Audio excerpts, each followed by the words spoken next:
बच्चों, आज मैं फिर आपका बायो की क्लास में वेलकम कर रहा हूँ। आपको पता है हम चैप्टर 8 कर रहे हैं, health, human health and diseases. और कल मैंने आपको हार्मफुल इफेक्ट्स ऑफ अल्कोहल बताए थे कि कैसे कैसे कहाँ पे अल्कोहल इफेक्ट करता है। हमारे स्टमक में अल्सर कॉज करता है, हमारे ब्रेन को, न्यूरल एक्टिविटीज़ को ख़राब करता है, यानी ब्रेन डैमेज करता है। और हमारे हमारी जो ब्लड वेसल्स होती हैं उनको हार्ड कर देता है और उनमें फैट जमा हो जाती है, जिससे ब्लड प्रेशर बढ़ जाता है और हार्ट की, किडनी की प्रॉब्लम्स आने लग जाती हैं। इसी तरह फिर मैंने आपको बताया था कि रेस्पिरेटरी सिस्टम भी ब्लॉक करता है। सो आज हमारे पास क्वेश्चन आया है, what are the therapeutic measure against addiction.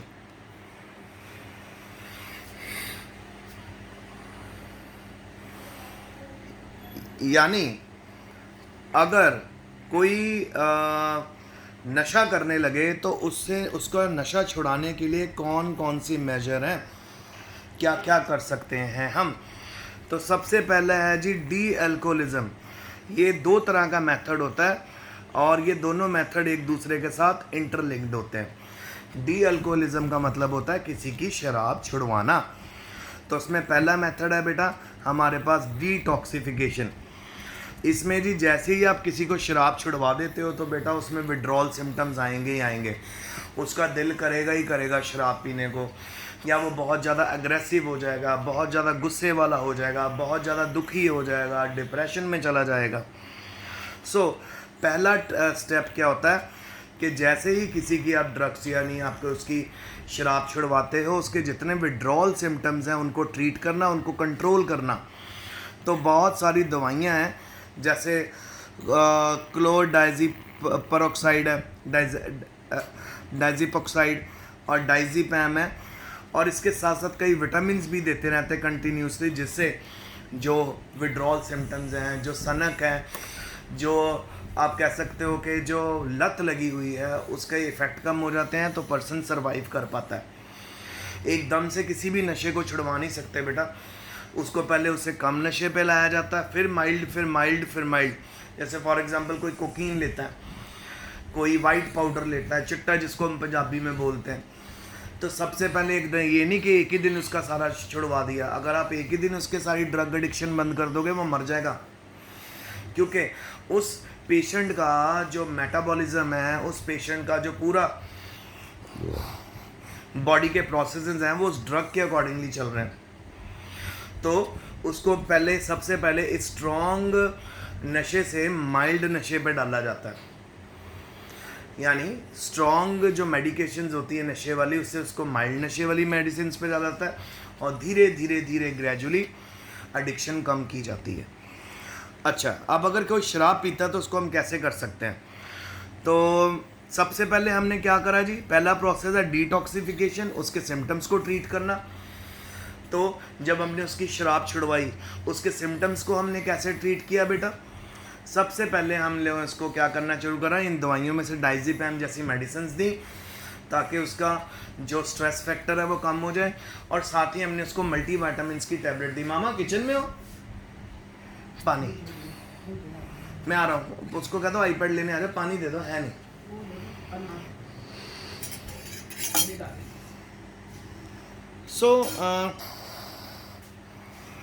अच्छा, तो पहले हमने डी अल्कोलाइजेशन में सबसे पहले डिटॉक्सिफिकेशन कर दी। ओके जी, पहला हमने क्या कर दिया, उसके सारे सिम्टम्स कंट्रोल कर लिए। अब अगला स्टेप होगा जी डिटॉक्सिफिकेशन के बाद ट्रीटमेंट ऑफ अल्कोहल डिपेंडेंस। कैसे ट्रीट करें अल्कोहल डिपेंडेंस को। सबसे पहले बिहेवियर थेरेपी दी जाती है, जिसमें उसको इलेक्ट्रिक शॉक भी दिए जा सकते हैं अगर नीड है, और ड्रग्स भी दी जाती हैं जिससे उसको उसकी जो बिल्कुल एडिक्शन है उसको न्यूट्रलाइज किया जाता है। Number 2 psychotherapy. इसमें उसको एजुकेट किया जाता है, उसको बताया जाता है कि भाई अल्कोहल पीने के क्या क्या नुकसान है और क्या क्या उसकी खामियां आ सकती हैं, उसकी पूरी बॉडी के ऊपर क्या क्या असर पड़ सकता है। ठीक है, बॉडी के ऊपर क्या असर पड़ सकता है, उसके माइंड के ऊपर क्या असर पड़ सकता है, तो ये सारा आपको बताया जाएगा, उसको बताया जाता है। तो ये होती है साइकोथेरेपी। फिर है जी ग्रुप थेरेपी।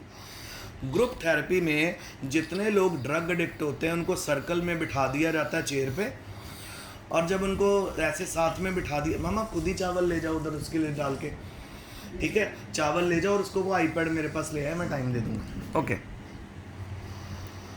ठीक है। तो बेटा ग्रुप थेरेपी में जितने भी पेशेंट होते हैं उनको इकट्ठे बिठा दिया जाता है और उनको अपनी सारी फीलिंग, अपनी सारी एगनी का मतलब होता है अपना दुख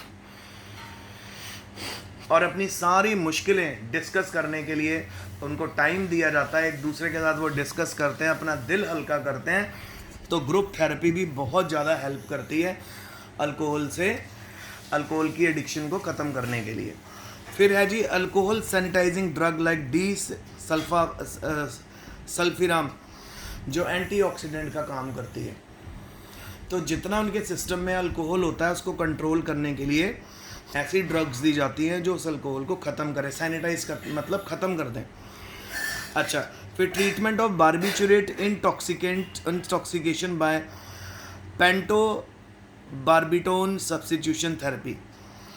तो अगर उन्होंने बार्बिचुरेट की इंटॉक्सिफिकेशन है, अगर आपको याद है बार्बिचुरेट मैंने आपको बताया था जो अफीम होती है, ओपीएम होती है, ओपीएम का वन ऑफ द डेरिवेटिव है, ये चेक कर लें, करवाया था मैंने आपको, आई स्टिल रिमेंबर। देखिए barbiturates are general depressant and sensitive with barbiturates, they are helpful in reducing anxiety and induce sleep. अच्छा, ये परमानेंट डैमेज भी कर देते हैं ब्रेन को और ये हमें कहाँ मिलते हैं, ये एंटी एंजाइटी ड्रग की तरह भी यूज़ होते हैं, तो ये हमें ओपीएम वगैरह प्लांट्स में आसानी से मिल जाते हैं। फिर opioids toxicity can be treated by using narcotic antagonist like naloxone। सो अगर कोई अफीम का ड्रग एडिक्ट है यानी ओपीएम ले रहा है तो उसके अगेंस्ट उसको नैलोजोन नाम की ड्रग दी जाती है जो उसके इफेक्ट को कम कर देती है। फिर है जी cocaine overdose can be treated by using oxygenator, muscle relaxants and antagonist drugs like propranolol. ठीक है, कोकेन को भी मतलब कहने का मतलब ये है कि पहला स्टेप है जी डिटॉक्सिफिकेशन, जिसके अंदर पहले सिम्टम्स कंट्रोल करना है अपने ड्रग एडिक्ट के। दूसरा स्टेप है जी ट्रीटमेंट ऑफ अल्कोहल डिपेंडेंस, आपको अलग अलग मेडिसिन का इस्तेमाल करना है तो मेडिसिन यूज़ करेंगे, ग्रुप थेरेपी यूज़ करेंगे जिसमें ग्रुप में डिस्कशन होगी, साइकोथेरेपी यूज़ करेंगे जिसमें साइकेट्रिस्ट सीधा आपसे बात करेगा और जानेगा कि आप ड्रग्स क्यों ले रहे हो और आपको उसको कंट्रोल और या बंद करने के लिए आपको एम्फसाइज करेगा, प्रमोट करेगा। और फिर आप अलग अलग मेडिसिन लोगे जो मेडिसिन बिल्कुल ऑपोजिट काम करेंगे उस पर्टिकुलर ड्रग के। जैसे अगर आप अफीम लेते हो उसके अगेंस्ट है नैलोजोन, कोकेन ले रहे हैं तो उसके अगेंस्ट है प्रोपानोलोल। तो ये ड्रग जब हमारी उस पेशेंट के सिस्टम में जाएंगी तो धीरे धीरे पेशेंट्स को इसके प्रति जो एडिक्शन है वो धीरे धीरे कम हो जाएगी। फिर बेटा नेक्स्ट क्वेश्चन आ गया हमारा, what are the effect of nicotine. Nicotine का क्या इफेक्ट है? एक तो ये जी हमारे नर्व इम्पल्सेस की कंडक्शन को स्टिमुलेट करती है। नंबर 2 है it stimulates adrenal medulla to secrete adrenaline hormone. Adrenal medulla को भी क्या करता है, ये स्टिमुलेट करता है ताकि एड्रीनल हार्मोन सिक्रीट हो। मसल्स को रिलैक्स करता है। High concentration of tobacco paralyse neuron. You have that lunch, finish it, I will give you more time. We are giving you khichdi so that your tummy will be fine, okay? Finish whole first stuff. Dadi has given you lunch.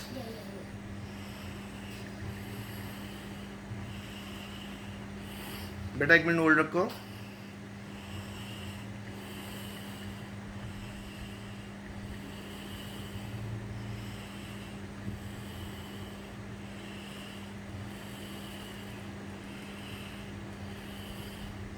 हाँ जी बेटा। तो जो tobacco होती है ना, तंबाकू, उसमें बहुत ज़्यादा अमाउंट में ना बेटा निकोटिन होती है। तो निकोटिन क्या करती है, सारे के सारे नर्व सेल्स को डैमेज करना शुरू कर देती है, हार्ट बीट को इंक्रीज़ करती है, ब्लड प्रेशर को इंक्रीज़ करती है, कार्डियक आउटपुट को इंक्रीज़ करती है। फाइनली अगर ये तीनों चीज़ें इंक्रीज हो जाएंगी तो क्या हो जाएगा, हार्ट अटैक आ जाएगा, हार्ट ब्लॉक हो जाएगा, आर्टरीज किसी भी आर्टरी के अंदर अपना ब्लॉकेज हो जाएगी। और अगर वो आर्टरी आपकी कॉरोनरी आर्टरी हुई, यानी वो आर्टरी जो आपके हार्ट को ब्लड सप्लाई करती है, तो अगर वहाँ पे ब्लॉकेज होगी तो फाइनली डेथ भी हो सकती है अगर स्टंट टाइम पे नहीं डला। स्टंट क्या होता है? स्टंट होता है बेटा, सिलिकॉन की पतली सी ट्यूब होती है, बहुत थिन ट्यूब, उसको डाला जाता है कोरोनरी आर्टरीज में। कोरोनरी आर्टरीज वो आर्टरीज होती हैं जो हार्ट को ब्लड सप्लाई करती है। हार्ट भी तो एक ऑर्गन है ना, उसको भी तो ऑक्सीजन चाहिए, उसको भी न्यूट्रिशन चाहिए। तो सारी न्यूट्रिशन और सारी ऑक्सीजन उसको कहाँ से मिलती हैं? वो उसको मिलती हैं फ्रॉम ब्लड, और वो मिलती हैं उसको कोरोनरी आर्टरी से। तो कोरोनरी आर्टरी वो आर्टरी होती है जो ब्लड सप्लाई करती हैं हार्ट को। और अगर बेटा ये वाली कोरोनरी आर्टरी में से कोई भी आर्टरी ब्लॉक हो जाए तो एकदम, जिसको हम कहते हैं हार्ट ब्लॉक वाला कंडीशन आ जाती है, कहते हैं अब स्टंट डलेगा। तो स्टंट हार्ट के अंदर नहीं डलता, स्टंट हार्ट की जो कोरोनरी आर्टरीज हैं उनके अंदर डलता, उनको ओपन किया जाता ताकि वो प्रॉपर ब्लड सप्लाई कर सके हार्ट को। तो ये निकोटिन के इफेक्ट है। अभी आगे चलते जा रहे हैं। सो निकोटिन और भी काम करती है। क्या करती है? हमारी जितनी भी ब्लड वेसल्स होती है उनको सिकुड़ जाती हैं वो।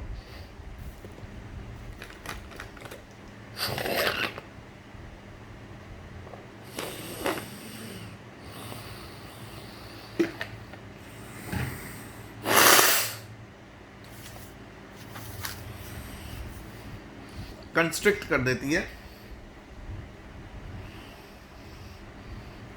और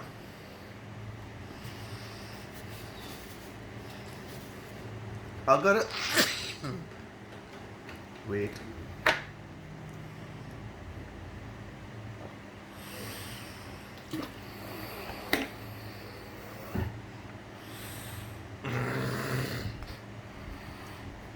अगर कोई रेगुलर निकोटिन लेगा तो इसकी आदत भी पड़ जाएगी। सो निकोटिन भी एक तरह का हैबिट फॉर्मिंग ड्रग है, डेंजरस है। ओके बच्चों, अगला क्वेश्चन आ गया, स्मोकिंग करने के मेजर इफेक्ट्स क्या क्या होते हैं? सो दो तरह के इफेक्ट हैं।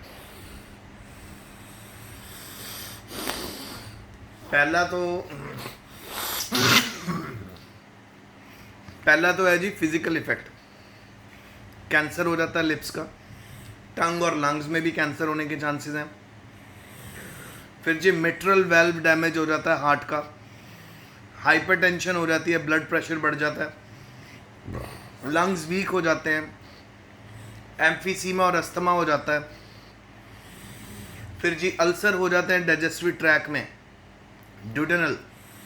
Duodenum जिजनम ilium. याद है +1 में मैंने आपको करवाया था, हमारे जो छोटा इंटेस्टाइन है उसके पार्ट है जी ड्यूडेनम जिजनम इलियम।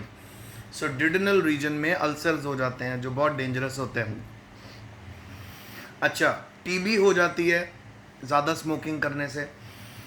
ऑक्सीजन की सप्लाई कम कर देता है टिश्यू को, तो टिश्यू डाई आउट होने शुरू होता है, डिजनरेट होने लग जाते हैं।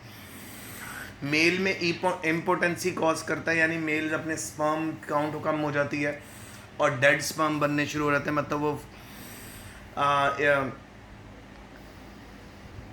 मतलब मेल फीमेल्स को प्रेग्नेंट नहीं कर पाता, यानी मेल इम्पोर्टेंट हो जाता है जो बहुत ज़्यादा स्मोकिंग करता है, क्योंकि उसके जितने भी स्पर्म काउंट है वो कम हो जाती है, जिसको ओलिगोस्पर्मी करते हैं। आपको मैंने +1 में फर्स्ट यूनिट में करवाया था ना। ओलिगोस्पर्मी वो कंडीशन होती है जिसमें स्पर्म काउंट कम हो जाती है रिक्वायर्ड वैल्यू से, और या उसमें अलग अलग उसके स्पर्म में अब नॉर्मेलिटी आएंगी, उसकी टेल नहीं होंगी, अगर टेल होंगी तो वो काम नहीं करेंगी, सच काइंड ऑफ प्रॉब्लम। फिर जी क्रोमोसोमल अबनॉर्मेलिटी, और बेटा जो कैंसर है वो क्रोमोसोमल अबनॉर्मेलिटी ही तो है। इम्यून सिस्टम को डैमेज करती है स्मोकिंग।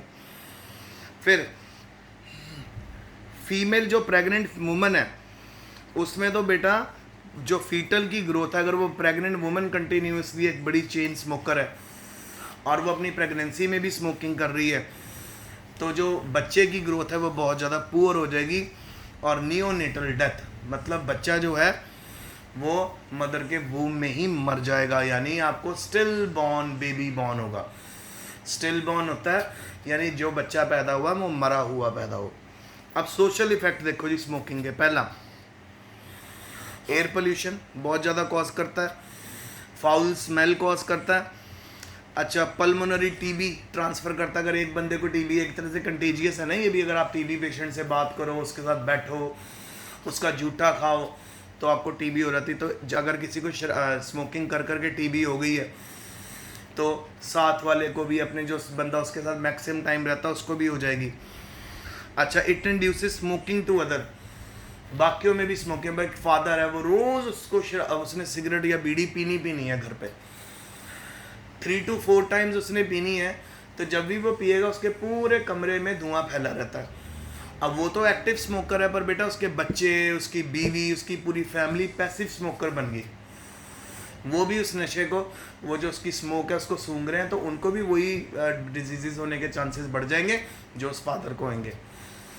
तो अगर कोई स्मोकिंग करता है उसको अपनी स्मोकिंग कंट्रोल कर लेनी चाहिए, और अगर करनी भी है तो अपनी फैमिली से दूर होके करे, किसी सेपरेट रूम में करे, बाहर करे, ताकि पैसिव स्मोकर ना बने उसकी फैमिली में कोई। और वो देखो सेकंड लास्ट पॉइंट वही आ गया, it produces second hand smoke. So बेटा ये मेरा आज का लेक्चर था। सो मैंने आपको आज क्या करवाया, एक तो मैंने आपको बताया कि ड्रग एडिक्शंस की कैसे छोड़ते, तो उसके 2 भाग हैं। पहला भाग है जी डिटॉक्सिफिकेशन, पहले तो जो भी सिम्टम्स आएंगे ड्रग्स छुड़वाने के बाद उनको ट्रीट करना, और फिर एडिक्शन को ट्रीट करना। दोनों मेथड में साइकोलॉजी भी यूज़ होती है, डॉक्टर्स का भी काम होता है, मेडिसिन्स का भी काम होता है। फिर निकोटिन के इफ़ेक्ट बताए, फिर आपको मेजर इफ़ेक्ट बताए स्मोकिंग के, जो फिज़िकल इफ़ेक्ट तो है ही है बॉडी पे, और सोसाइटी वाले इफ़ेक्ट भी बताए, social effect. So I hope आप बड़े ध्यान से लेक्चर सुन ले हो, अच्छे से पढ़ो। जब आपको लेक्चर में प्रॉब्लम आती है उसको 2 बारी भी 3 बारी भी देख सकते हो। तो study hard, work hard and stay home, और बहुत मेहनत करो बेटा, क्योंकि बोर्ड के पेपर होंगे। आपको मैं पहले भी बता चुका हूँ, अभी भी मैं बता रहा हूँ कि बोर्ड पेपर मींस बोर्ड। अभी भी आप नोटिस करना है, अभी भी कोरोना के समय में भी जो रिज़ल्ट आया, बहुत बच्चे फेल हुए हैं। केमिस्ट्री में कई बच्चे फेल हो गए, फिजिक्स में, ऑल ओवर पंजाब। चलो हमारे स्कूल का तो अच्छा रिजल्ट है, तो आप ये ना सोच लेना कि भी कोरोना हो गया तो बोर्ड के पेपर नहीं होंगे, ज़रूर होंगे, और बहुत हार्ड मार्किंग होएगी। सो स्टडी वेरी हार्ड, इसीलिए आप ट्यूशन और स्कूल की क्लासेस लगा रहे हो, ताकि आप पीछे ना रहो। तो आज के लिए इतना है। Best of love, stay home, stay